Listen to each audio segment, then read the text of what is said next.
केंद्रीय अन्वेषण ब्यूरो यानी CBI central bureau of investigation ने NAC national assessment and accreditation council की रेटिंग के लिए केंद्रीय अन्वेषण ब्यूरो यानी सीबीआई सेंट्रल ब्यूरो इन्वेस्टिगेशन के नाम से भी जिसे हम जानते हैं, उसने एनएसी यानी national assessment and accreditation council की रेटिंग के लिए रिश्वतखोरी के बड़े मामले में सख्त कार्यवाही करते हुए देश भर में 20 संस्थानों पर छापेमारी की।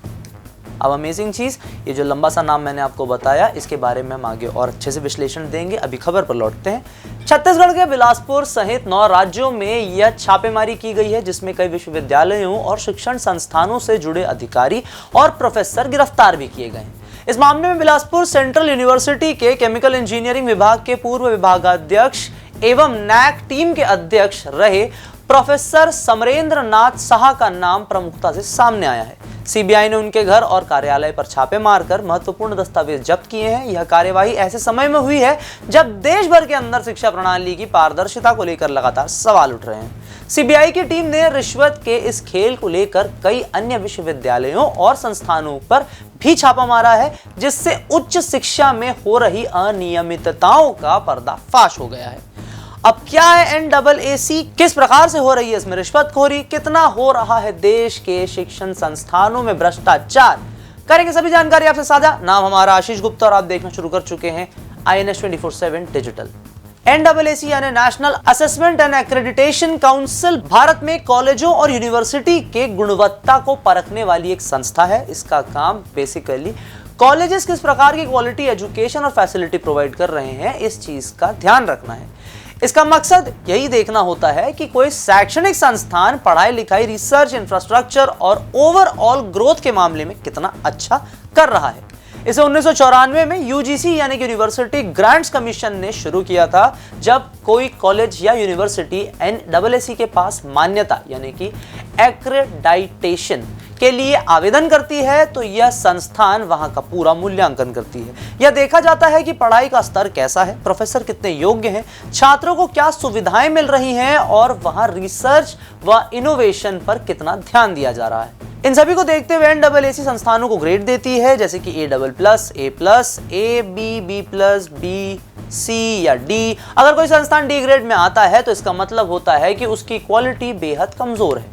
एनएसी ग्रेड मिलने से कॉलेज या यूनिवर्सिटी की साख बढ़ती है। इससे छात्रों को भी फायदा होता है, क्योंकि अच्छी रेटिंग वाले संस्थानों में पढ़ाई करने से जॉब और करियर ग्रोथ के बेहतर मौके मिलते हैं जब देश में नौकरियां हो।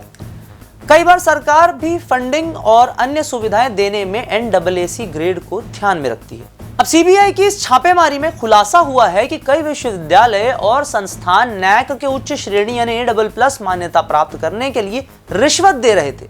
नैक की निरीक्षण समिति के सदस्यों को रिश्वत देकर बेहतर ग्रेडिंग हासिल की जा रही थी, जिससे इन संस्थानों की प्रतिष्ठा में वृद्धि तो हो रही थी और वे अधिक संख्या में छात्रों को अपनी ओर आकर्षित भी कर पा रहे थे।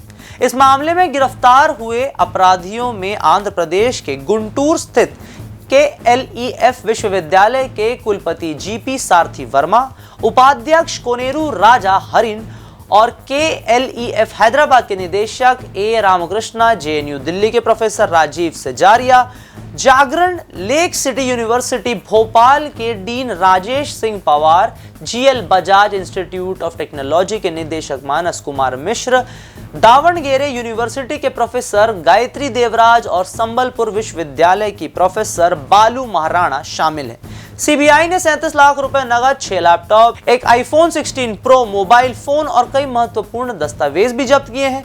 इस खुलासे से देश भर के विश्वविद्यालयों की साख पर सवाल खड़े हो गए हैं और उच्च शिक्षा प्रणाली में व्याप्त भ्रष्टाचार खुलकर उजागर हो चुका है। नैक रेटिंग में भ्रष्टाचार का असर सीधे छात्रों और शिक्षकों पर पड़ता है। उच्च रैंकिंग प्राप्त करने के लिए की जा रही इस रिश्वतखोरी से शिक्षा की गुणवत्ता प्रभावित होती है और छात्रों को सही वातावरण भी नहीं मिल पाता। जिन संस्थानों को नैक द्वारा उच्च ग्रेड दिया जाता है, उन्हें सरकारी योजनाओं और शोध कार्यों के लिए अधिक फंडिंग प्राप्त होती है। जब ये संस्थान अनैतिक तरीकों से ग्रेडिंग प्राप्त कर लेते हैं, तो इसका सीधा असर उन छात्रों पर पड़ता है जो इन संस्थानों में दाखिला लेते हैं। शिक्षा क्षेत्र में पारदर्शिता और निष्पक्षता बेहद जरूरी है, लेकिन इस तरह के घोटालों से यह स्पष्ट होता है कि कई विश्वविद्यालय और कॉलेज अपने लाभ के लिए गलत तरीकों का सहारा ले रहे हैं। सीबीआई की इस कार्यवाही से यह संदेश गया है कि शिक्षा प्रणाली में भ्रष्टाचार बर्दाश्त बिल्कुल भी नहीं किया जाएगा और दोषियों पर कड़ी से कड़ी कार्यवाही भी की जाएगी। इस मामले की जांच अभी भी जारी है और सीबीआई की टीमें संबंधित विश्वविद्यालयों के दस्तावेजों की बारीकी से जांच भी कर रही हैं। छापेमारी के दौरान जिन दस्तावेजों और इलेक्ट्रॉनिक उपकरणों को जब्त किया गया है, उनकी गहनता से जांच हो रही है ताकि यह पता लगाया जा सके कि इस भ्रष्टाचार में और कौन कौन शामिल है और ये भ्रष्टाचार किस स्तर तक लिप्त है। इस कार्यवाही से यह उम्मीद बढ़ी है कि शिक्षा प्रणाली में सुधार लाने और नैक की रेटिंग प्रक्रिया में अधिक पारदर्शिता बनाने के लिए ठोस कदम उठाए जाएंगे। सरकार और संबंधित एजेंसियों को चाहिए कि वे इस तरह की घटनाओं को रोकने के लिए सख्त नियम लागू करें और दोषियों के खिलाफ सख्त कार्यवाही करें। इस मामले में खुलासे के बाद शिक्षा क्षेत्र में नैतिकता और पारदर्शिता बनाए रखने की मांग ने तुल पकड़ लिया है, जिससे उच्च शिक्षा का स्तर सुधर सके और छात्रों को निष्पक्ष वातावरण में अध्ययन का अवसर पूर्ण रूप से मिल सके। तो ये थे देश भर के उच्च शिक्षण संस्थानों पर की गई कार्यवाही। जो भ्रष्टाचार में लिप्त थे, कार्यवाही उन पर हुई है, उस पर एक अपडेटेड रिपोर्ट। वीडियो अगर आपको पसंद आए तो इसे लाइक करें, शेयर करें, अपने दोस्तों को अवेयर करें, चैनल को फॉलो और सब्सक्राइब करना ना भूलें।